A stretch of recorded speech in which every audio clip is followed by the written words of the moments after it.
Seorang pelajar kelas 10 SMA di Garut, Jawa Barat ditemukan tak bernyawa di rumahnya sendiri selesai mengakhiri hidupnya pada Senin 14 Juli pagi. Muncul dugaan remaja laki-laki tersebut mengakhiri hidupnya karena tindakan bullying atau perundungan yang dialami. Terkait kasus ini, pihak kepolisian sudah turun tangan dan juga melakukan pemeriksaan. Selengkapnya akan disampaikan oleh jurnalis Tribun Jabar, Sidki Al-Ghifari. Selamat petang, Sidki. Selamat petang, Siska Mawati. Selamat petang, pemirsa Tribun News, dimanapun Anda berada. Baik, Siska. Baik, Sidki, bisa disampaikan bagaimana kronologi peristiwa ini? Apakah memang benar ada tindakan perundungan yang dialami oleh pelajar SMA tersebut, Sidki? Baik, Siska, ini tragedi ini berawal dari ditemukannya siswa ini sudah tak bernyawa di halaman atas rumahnya. Begitu pada Senin subuh saat hendak dibangunkan oleh keluarganya. Ini peristiwa ini terjadi di Kabupaten Garut, Jawa Barat, dan kami tadi juga sudah mencoba melakukan komunikasi dengan pihak sekolah dan juga pihak keluarga.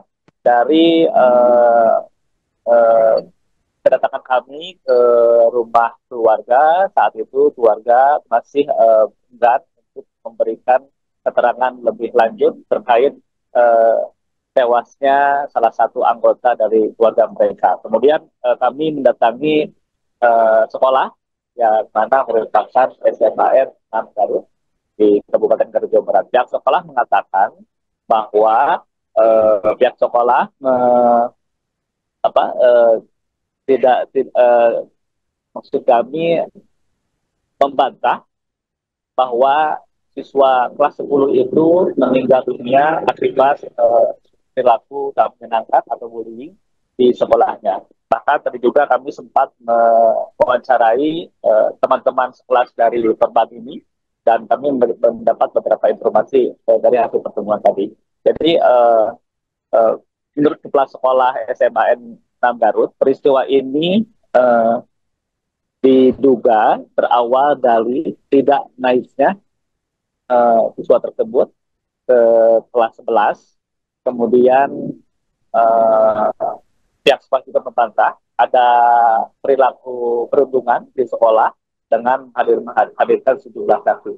Memang ada sejumlah uh, peristiwa kasus lain di awal semester kelas 10 ini yang terjadi terhadap korban ini juga, yaitu korban diduga atau dituduhkan disangkakan melaporkan teman-temannya melaporkan teman-temannya karena telah menghisap rokok elektrik di lingkungan sekolah.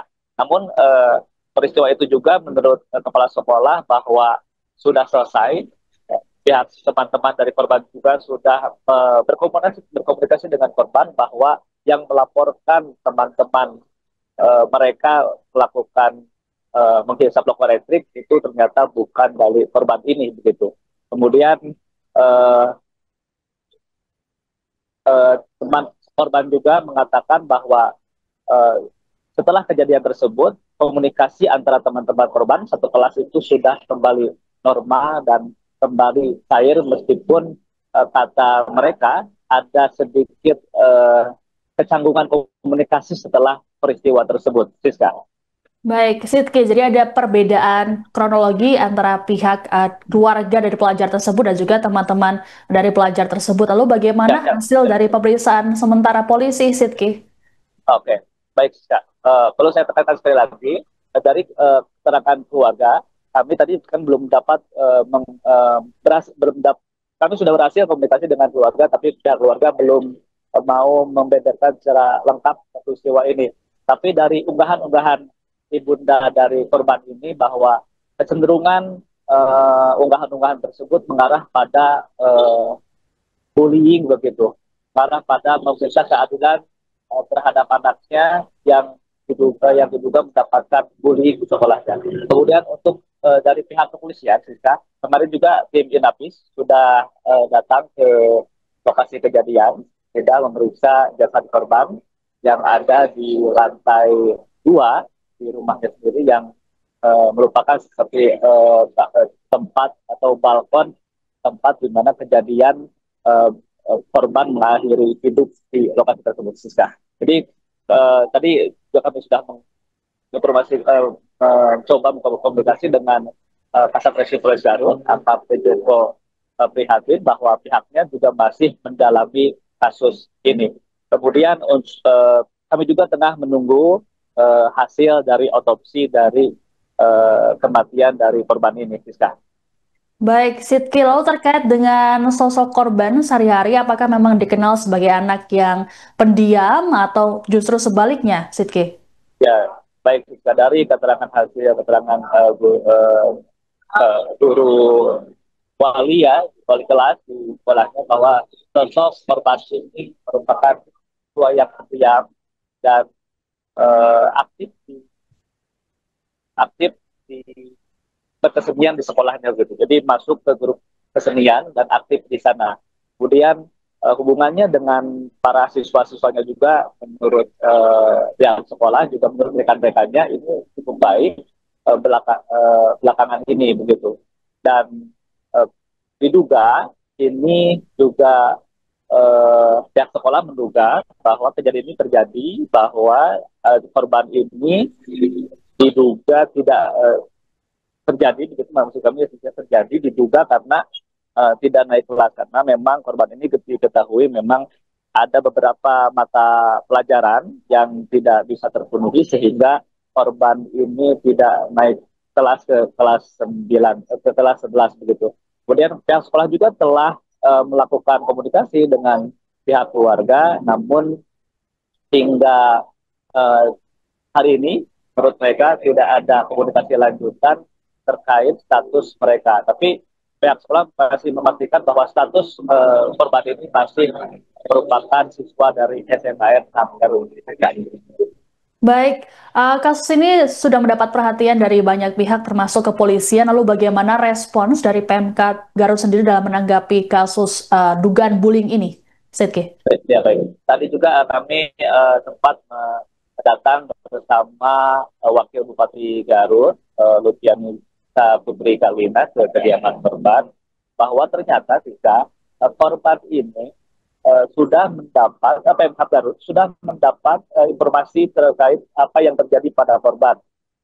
Lantaran ibunda korban itu memposting unggahan-unggahan di media sosialnya, khususnya di Instagram, dan mendapat respon dari Pemkab Garut. Kemudian Pemkab Garut melakukan penelusuran dan mendapati korban ini begitu. Jadi korban ini ternyata saat ini sedang menjalani rehabilitasi mental yang didampingi oleh PPA Dinas di Kabupaten Garut. Jadi korban ini baru satu kali menjalani rehabilitasi mental didampingi oleh PPA di Dinas di Kabupaten Garut dan tengah menjalani serangkaian rehabilitasi begitu atas dugaan tadi kasus perundungan yang terjadi padanya di sekolahnya. Tapi seharusnya juga korban ini Siska tanggal 17 Juli nanti itu mendapatkan penyuluhan lanjutan kembali dari Pemkab Garut melalui PPA Dinas Kabupaten Garut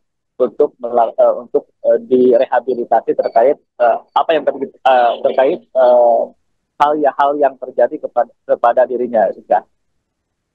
Dan Pemkab Garut juga menjelaskan bahwa jadi ini cukup serius dan Pemkab Garut saat ini tengah fokus berupaya meminta keterangan dari kedua pihak, dari pihak sekolah maupun dari pihak keluarga sehingga nantinya bisa ditemukan titik temu apakah permasalahan ini memang diduga karena bullying siswa tersebut ataupun karena hal-hal lain. Kita masih menunggu apakah ada kabar lanjutan ataupun apakah ada informasi lanjutan terkait penyebab dari tewasnya korban ini, Cica.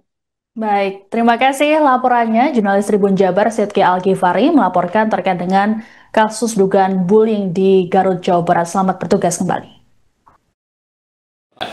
Kemudian besoknya bikin status bahwa dia ingin bercerita tentang anaknya yang bernasib malang di SMA Negeri 6 Garut. Kami juga tidak tahu apa maksudnya waktu itu.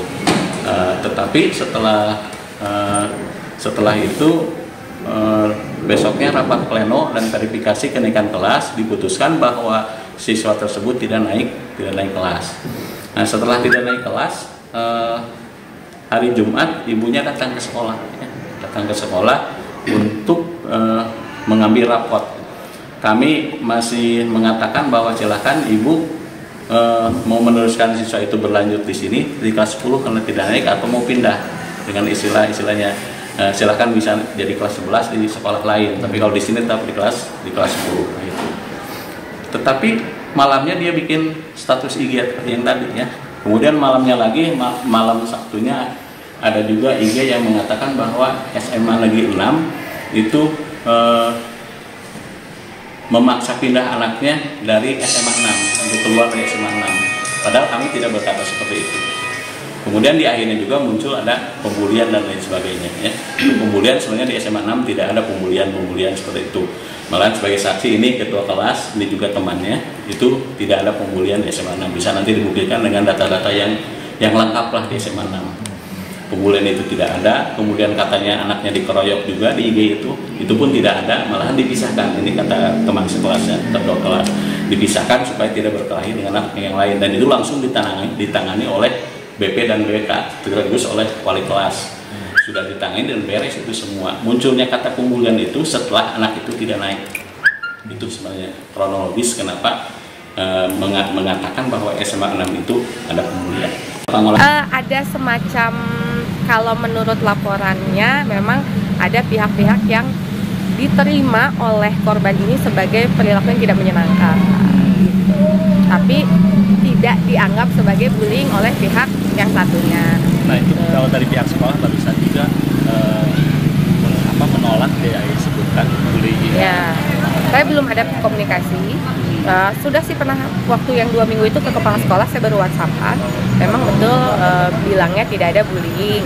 Nah, tapi kan kalau di sini asesmennya secara psikolog, di sana juga sama gitu. Karena kita ingin tahu siapa sih yang sebenarnya ada masalah ini. Itu sudah ada hasil psikolognya dari PPA? Belum. Selama ini belum. Jadi nanti dari PPA pasti akan memfollow up. Jadi memang dari pendampingan psikolog yang pertama yang di PPA perlu dilanjutkan ke pendampingan selanjutnya untuk mengidentifikasi atau mengobati lah. Ibaratnya kalau memang saat itu oleh almarhum dirasa itu sebagai pembulian, kita ingin obati tadinya, jadi supaya dia happy lagi, bahkan kan udah dipindahkan sekolahnya gitu. Tapi dari pihak sekolah belum ada gimana. Langkahnya Bu selain PPA apa nih Pak? Ya tadi istilahnya ke Disdik saya ingin coba deh evaluasi guru tuh kan gini ya, kadang-kadang guru itu ngomong suka tajem ya, diterima murid beda-beda, ada yang biasa aja, ada yang nggak enak gitu. Nah, itu saya ingin coba mengevaluasi karena memang valid dari informasinya ada beberapa perkataan guru yang tidak sehat. Dan kan yang kemarin kasus tersebut deh itu sensor yang SMA yang kasus guru seni itu kan. Ya itu kan sama. Download Tribun X sekarang, menghadirkan lokal menjadi Indonesia.